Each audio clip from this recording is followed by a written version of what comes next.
Some call it Aotearoa, others call it New Zealand. And before that, there was Gondwanaland.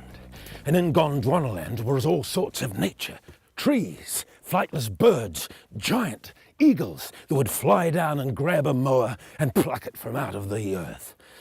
Inside there is all the trees, and they're talking. I've just been chatting away to trees in there, and they have so much to impart. Even the grasses are whispering, and they've just been telling me that we need to be more in touch with nature. Nature has so much to offer us.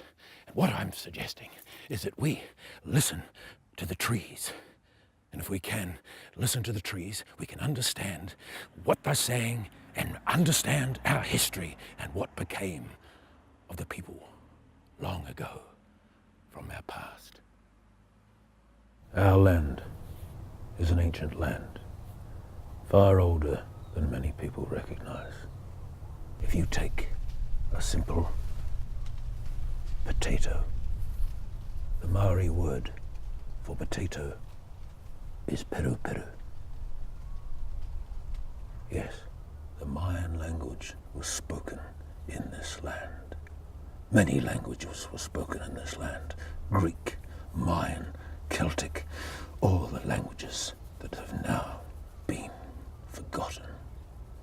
The traces of them are now being uncovered by those who care to look.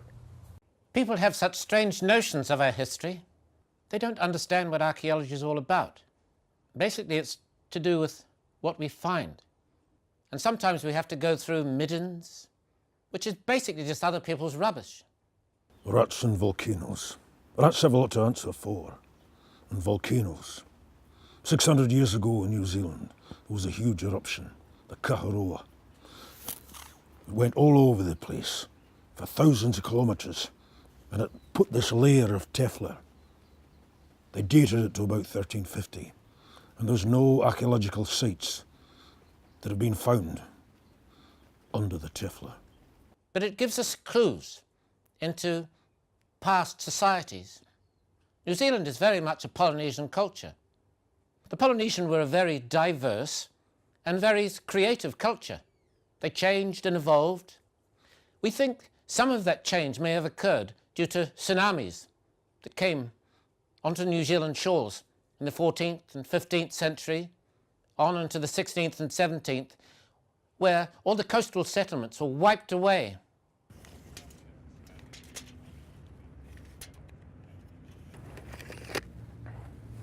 You can tell a lot by the measurement of rocks. I've waited for years for academia to come to the conclusion there were people here for thousands of years.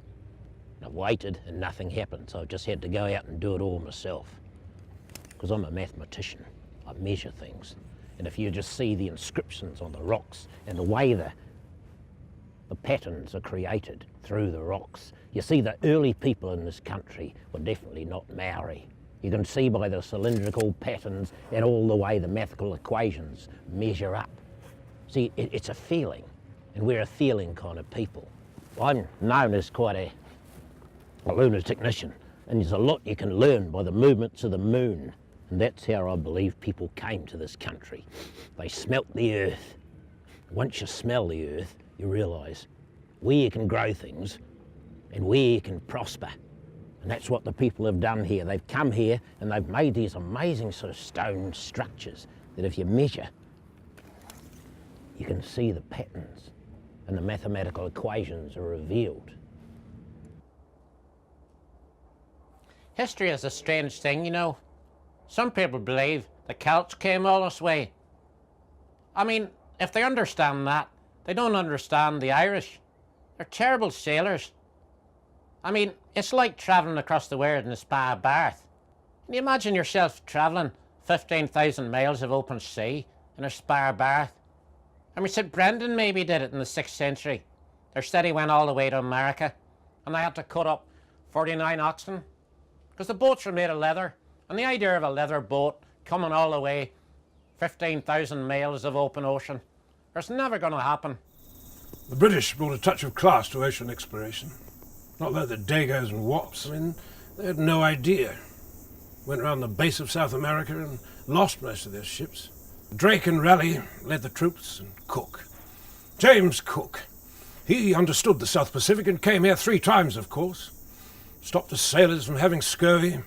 Gave everyone a tot of rum. Rum. That's what the Royal Navy's been built on. When it comes to boats and ships, you can always trust the British. Not like that other lot.